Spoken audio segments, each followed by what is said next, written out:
12월 FOMC에서는 지금 연준 위원들 발언들을 보면은 금리 인상 속도 조절 뭐 또는 경기에 대한 판단, 통화 정책 속도에 대한 판단 다 엇갈리고 왔다 갔다 하는데 똑같이 말하는 게 하나 있어요. 그러니까 23년 점도표를 얼마나 올리냐에 따라서 최종 금리가 어느 정도 결정은 되겠죠. 근데 제가 걱정하는 거는 이 최종 금리는 뭐 5%든 5.2%든 뭐 큰 차이는 없을 거잖아요. 문제는 24년이라고 보고 있어요. 그러니까 연준이 지금은 금리 인상 사이클인데 시장이 너무 금리 인하를 기대하네? 그럼 이 격차를 50bp 이내로 좁혀버리면은 시장 깜짝 놀라겠죠.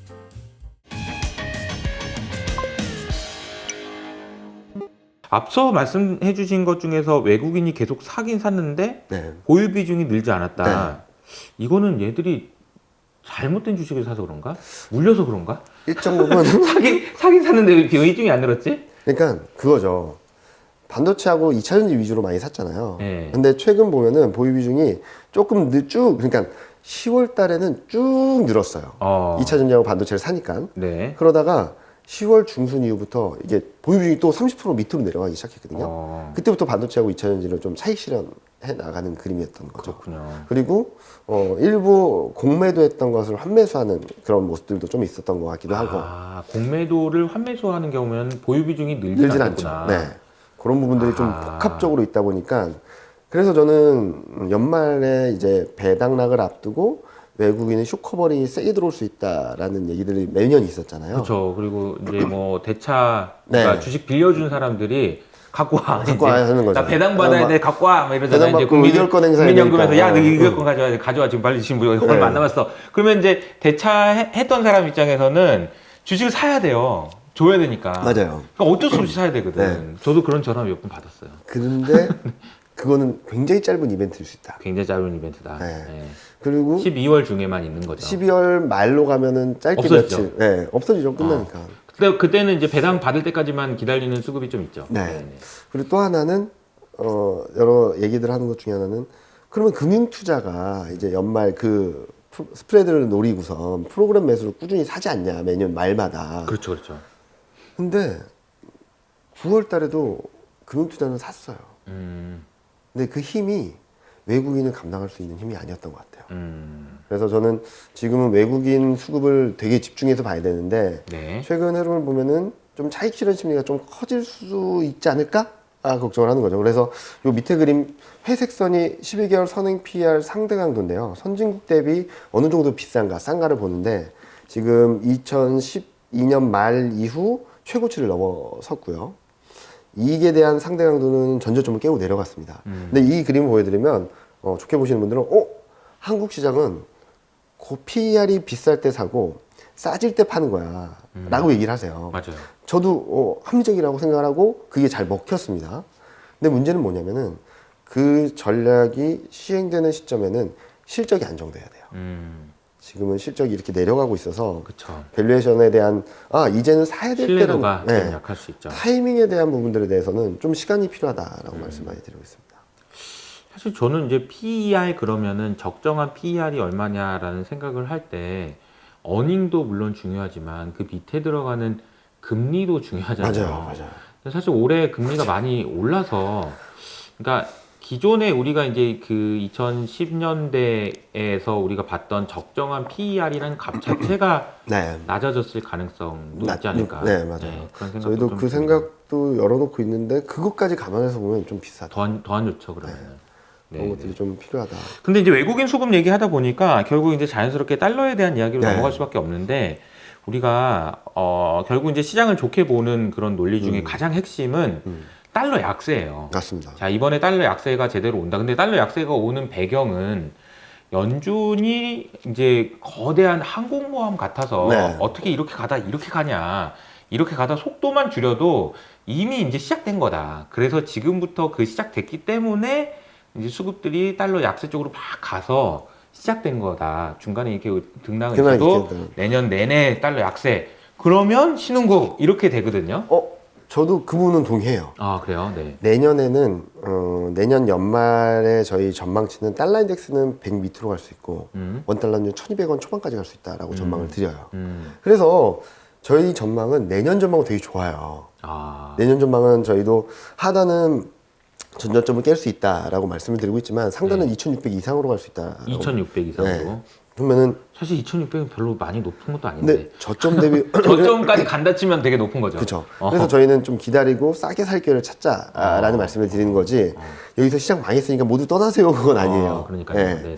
근데 제가 지금부터 달러가 약세로 가고 시장이 날아간다라고 하기에는 부담스럽다는 요인들을 계속적으로 말씀을 드렸는데 네. 좀 달러도 마찬가지인 것 같아요. 달러가 114를 넘나들다가 갑자기 104로 내려 10포인트 이상 레벨 다운된 거는 경기는 괜찮은데 금리 인하할 거야 라는 기대가 너무 세게 들어왔다는 거죠. 자, 그러면 거꾸로 말하면은 경기가 안 좋아지고 금리 인하 사이클이 아직까지 돌아야 하지 않았고 아직은 금리 인상 사이클이야 라는 실망감이 들어오게 된다면 저는 다시 또 달러가 강세가 되나요? 일시적으로 내년 1, 3월까지 한번 튀는 그림이 한번 나올 수 있겠다. 그런 것들을 생각하다 보니까 좀 조심하자라는 말씀을 드리는 거고 그때 싸게 살 기회가 온다라는 말씀을 계속적으로 드리는 거죠. 자, 그러면 원달러 환율은 1,300원까지 깨지지 않았냐. 그렇죠. 거기에는 또 플러스 알파 요인이 또 하나 들어갔죠. 중국. 음. 중국 제로 코로나 정책에 대한 완화. 근데 저희가 생각하는 중국 제로 코로나 정책도 저희는 중국 방역 정책에 있어서 이 전환점은 나왔다고 생각하고 있어요. 무슨 말이냐면 지금과 같은 강도와 속도를 가지고 지속하기는 어렵다. 점차 완화 쪽으로 갈 거다라는 것들은 방향성을 저는 인정을 하는데 네. 자, 그러면은 위안화가 그렇게 강세로 보일 정도로 경기가 드라마틱한 반전을 보여줄까? 그거는 너무 과하지 않나라는 생각을 하는 거죠. 일단 전 세계적으로 방역 조치를 풀면서 경기가 확 좋아지는 그림들이 나타났었던 거잖아요. 근데 중국 같은 경우는 지금 의료 체계라든지 아니면 접종률, 고령자 접종률을 본다면 바로 위드 코로나로 가는 거는 거의 불가능하다고 볼 수 있겠죠. 그러면은 방향성에 대한 것은 저희도 인정을 하는데 속도에 대한 부분들에 대한 기대감이 너무 세게 들어왔다. 그러면은 달러 강세 요인 플러스 위안화 강세 요인에 대한 부분들이 되돌리는 과정이 나오게 된다면 저는 원달러율도 올해 말 내년 초 또는 내년 1, 4분기 중에는 정고점을 넘을 수 있다라고 생각하고 있죠. 그러니까 그리고 있는 시나리오가 들어보면 원달러 환율 1,500원 이상 주가는 전저점 하회 가능성도 있다. 네. 그 열어놔야 된다. 네, 라는 열어놔야 얘기는 대비해야 된다는 거. 거기에 뭐 베팅하자는 것보다는 네. 그럴 가능성이 있다라고 생각을 하시는 것 같고요. 근데 이제 원달러 환율이 왜 강세가 가느냐, 달러 강세로 전환된 이유를 물론 이제 뭐 통화 정책이나 경기에 대한 기대감으로 해석할 수도 있지만 반대로 생각해 보면 저는 약간 정치적인 네. 어떤 그 정책 공조 네. 소위 말하는 이런 게 있지 않았을까 이런 생각도 들거든요. 왜냐하면 이게 시작된 시점이 깔딱고개를 넘어가기 직전이었어요. 맞아요. 다시 말하면 엔화가 150원 넘겠다 네, 이러다가 맞아요. 죽겠다 할 때였단 말이에요. 맞아요. 그리고 그 다음에 나왔던 얘기들이 다 옐런이 그래 뭐 괜찮아 뭐 그날 우리 원화 강세 나온 날도 뭐 한국은 뭐 달러 강세 때문에 그랬던 거잖아. 뭐 이런 느낌. 맞아요. 야 저는 이거 되게 인상적으로 봤거든요. 네. 저는 그래서 그런 것들 때문에 저는 많은 분들이 걱정하시는 신용위기나 그런 것들이 나오진 않을 거라고 보는 거예요. 신용위기는 아니다. 아닙니다. 네.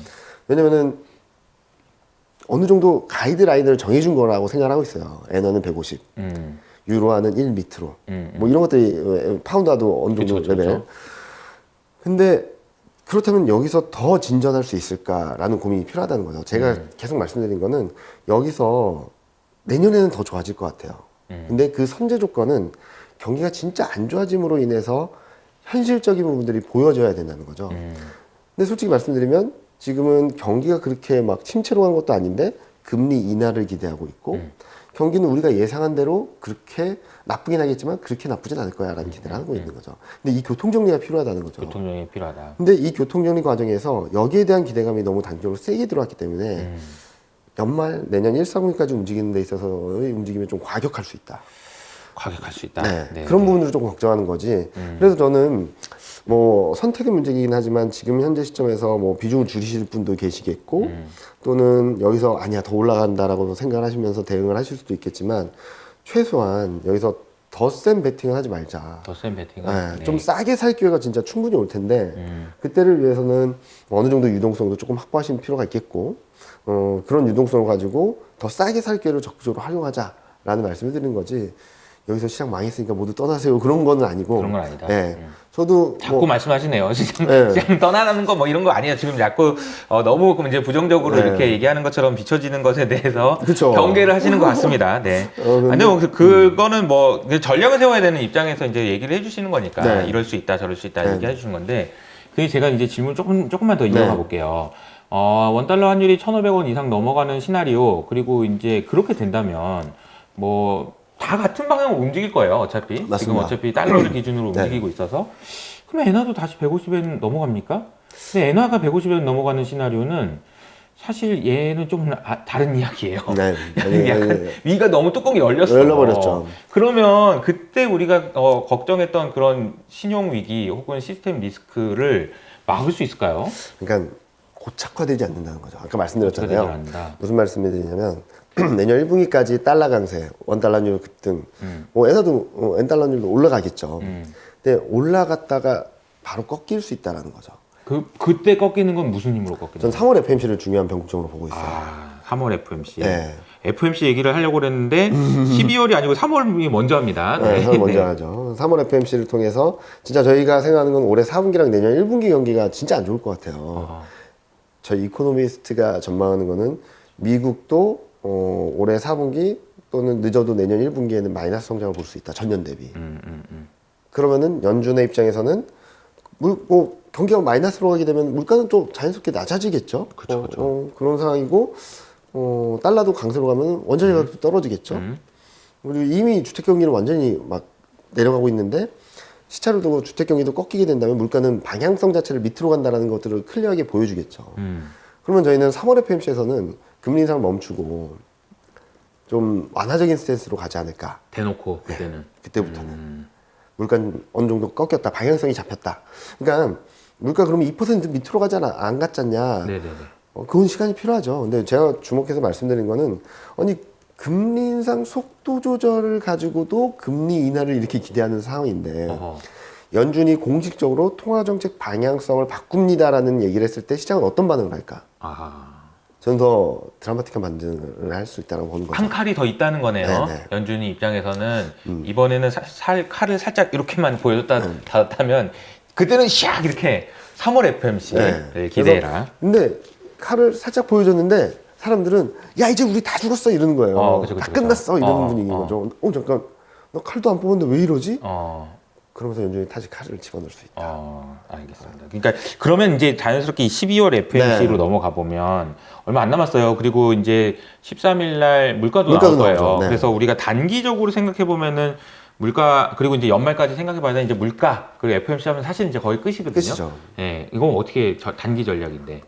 저는 아까 말씀드렸던 경기와 통화 정책에 대해서 너무 과도한 기대가 들어왔다. 경기는 계속적으로 떨어질 수밖에 없는데, 자, 그러면 경기가 떨어지는데 통화 정책에 대한 기대감을 더 세게 한다면 시장 버텨주겠죠. 그렇죠. 근데 그거를 이렇게 돌릴 것 같다는 생각을 하고 있어요. 12월 FMC에서.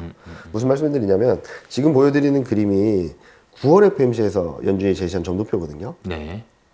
저는 이것 때문에 시장이 금리 인하를 기대한다라고 생각하고 있어요. 어허. 보시면은 23년 평균이 4.6, 24년이 3.9, 0.7%포인트 70bp 갭이 있죠. 그리고 사람들이 점도표 이렇게 분포를 보면은 대부분의 연준 위원들이 금리 인하를 기대를 했고 몇몇 연준 위원들은 2%대 중반까지도 예상을 했다는 거죠. 그래서 여기서 빌미를 제공했다라고 보는 거죠. 저 그림을 그렇게 해석할 수 있겠네요. 네. 그러니까 이제 저 그림에서 2023년, 2024년이 이제 내년이 되면 내년이 될 테니까 네, 그쵸. 24년이 그때는 금리가 많이 낮아지네요. 그죠. 저거 보면. 네. 음. 그러니까 사람들이 기대를 하는 거죠. 근데 12월 FMC에서는 지금 연준 위원들 발언들을 보면은 금리 인상 속도 조절 또는 경기에 대한 판단, 통화 정책 속도에 대한 판단 다 엇갈리고 왔다 갔다 하는데 똑같이 말하는 게 하나 있어요. 연준이 피벗에 대한 기대를 너무 하지 말아라. 금리 동결에 대한 기대를 하기엔 너무 시기상조다. 논의하지 않고 있다라는 얘기를 계속하고 있거든요. 언제까지 올릴지 모른다. 12월은 50bp인데 네. 좀 더 올릴 수도 있어. 네. 그러니까 최종 금리에 대한 논란과 함께 제가 생각하는 거는 그러니까 23년 점도표를 얼마나 올리냐에 따라서 최종 금리가 어느 정도 결정은 되겠죠. 근데 제가 걱정하는 거는 이 최종 금리는 5%든 5.2%든 큰 차이는 없을 거잖아요. 문제는 24년이라고 보고 있어요. 24년을 얼마나 끌어올릴까. 그러니까 연준이 지금은 금리 인상 사이클인데 시장이 너무 금리 인하를 기대하네? 그럼 이 격차를 50bp 이내로 좁혀버리면은 시장 깜짝 놀라겠죠. 아, 저는 그거를 12월 FOMC 때는 뭐 여러 가지도 중요하긴 하지만 점도표 23년 점도표와 24년 점도표의 갭을 얼마나 좁힐까? 예를 들어서 50bp 이내로 좁혀버리면 내년 하반기 금리 인하에 대한 기대는 후퇴할 수밖에 없겠죠. 그러게요. 2년 후의 금리에 대한 전망이 시장의 실망감을 이끌 수 있다라는 얘기가 그렇죠. 되는 거네요. 그러니까 사실 지금 우리가 보면은 우리가 투자하는 게 얼마나 어려운지를 보여주고 있는 겁니다. 왜냐하면 12월 달에 50bp, 70bp 그게 중요한 게 아니고 아니에요. 맞아요. 2024년에 금리를 어떻게 할 건지를 봐야 된다라는 거잖아요.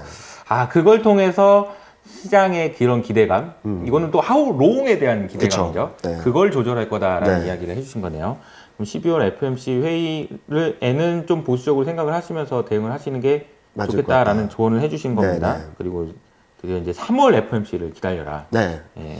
저희는 그래서 내년 1분기에 바닥이 나올 수 있다고 말씀드린 것도 1차적으로 중요한 거는 연준이 진짜로 시그널링 효과를 확실하게 보여주는 것들을 봐야 된다는 거죠. 그러니까 금리 인상 속도 조절이란 카드를 왜 꺼내들었나를 생각을 해보면 물가는 제대로 안 잡혔다.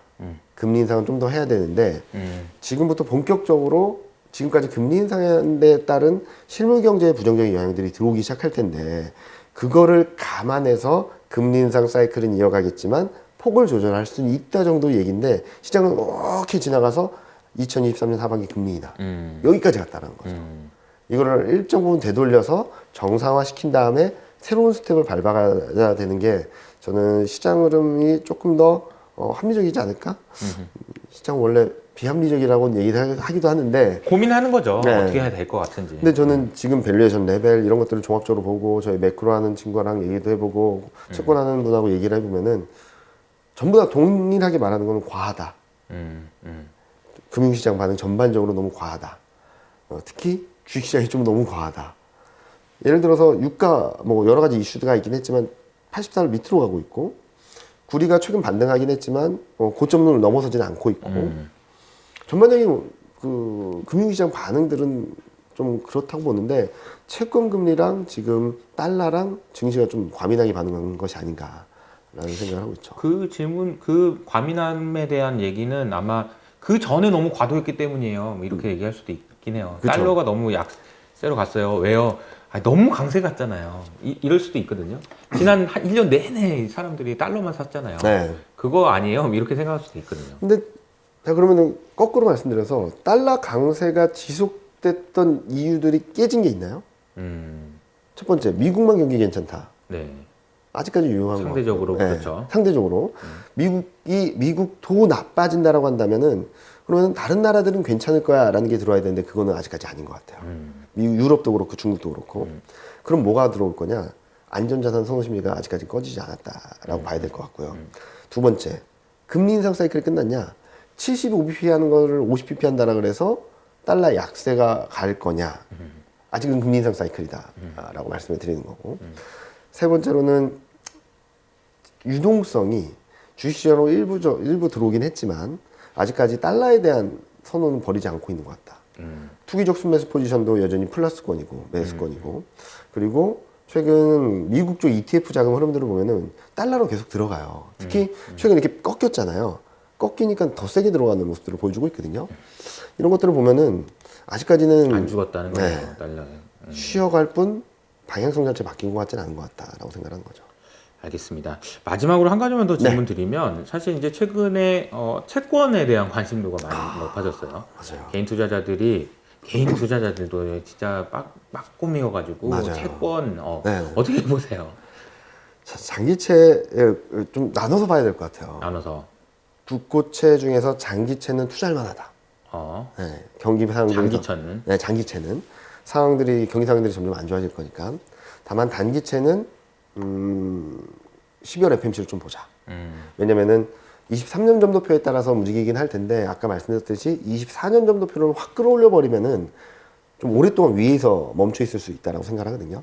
10년물은 경기를 반영하면서 좀 떨어질 수 있겠지만 그리고 10년물을 매수하는 타이밍은 좀 아직은 좀 단기적으로 좀 많이 떨어졌다. 좀 반등하면 좀 사는 관점에서 대응하자라고 말씀드리고 싶고 회사채는 좀 지켜보자. 네네. 아직까지 안정되기에는 좀 시간이 필요하지 않을까. 그러면은 많은 분들이 또 그런 질문을 하세요. 회사채를 지켜보자라고 한다면 이제 진짜로 실용위기나 이런 것들이 오는 거 아니냐. 그쵸. 하나둘씩 무너지는 거 아니냐. 근데 헝다 디폴트가 났을 때도 다 무너질 거라고 했는데 막아줬죠. 그러니까 저희 이코노미스트랑도 계속 얘기를 했어요. 신용 리스크, 뭐 크레딧 리스크, 뭐 유동성 리스크 터지는 거 아니냐. 제가 말했던 거는 어느 임계치를 넘어섰다라고 해서 이게 터진다라고 말하면은 되게 오판할 가능성이 되게 높다. 아, 그렇죠. 맞아요. 단적인 예로 중국. 맞아요. 나 2013년, 14년, 15년, 16년 계속 뻥쳤다. 터진다 했는데 아무것도 터지지 않았다. 그래서 제가 그때 느꼈던 건 진짜로 조심해야 되고 진짜 위험한 폭탄이긴 한데 얘가 터진다라고 해서 모든 게 끝날 것인가에 대한 고민은 또 따로 해야 된다. 근데 얘가 터질지 말지에 대해서는 계속적으로 체크를 해야 되는데 이걸로 인해서 시장이 망한다? 세상이 망한다? 그러기에도 좀 부담스럽다. 좀 왜냐면 이게 사실 이걸 막는 힘도 엄청나요. 정부잖아요. 네. 정부. 뭐든 할 수 있는 뭐 그런 정부잖아요. 사실 그쵸. 이번에 우리 한국 정부도 사실 어떻게 보면 엄청나게 막고 있잖아요. 엄청난 걸 한 거예요. 네네. 그러니까 그런 걸 할 수도 있는 거라서 상당히 좀 그 예측하기가 어렵죠. 근데 위험한 상황이라는 맞아요. 거는 맞지만 인지하고 있지만 그게 터진다 안 터진다의 문제로 가면은 다른 문제다. 이거는 그렇게 보지 말고 거꾸로 전략적으로 녹여놔야 된다. 이런 리스크인들이 계속적으로 좀 커지고 있기 때문에 네. 대형주를 좀 봐야 된다. 대형주를. 중소형주보다는. 네네네. 이런 것들이 터지기 시작하면은 중소형주나 좀 작은 기업부터 터져가지고 이렇게 올라오는 거잖아요. 그렇기 때문에 이 중소형주에 대한 리스크가 높아졌다는 점들에 있어서 이게 터진다 안 터진다에 대한 고민보다는 투자 전략 측면에서는 대형주에 좀 관심을 더 가지고 중소형주는 좀 비중을 낮춰야 되지 않을까라는 말씀을 드리고 있습니다. 알겠습니다.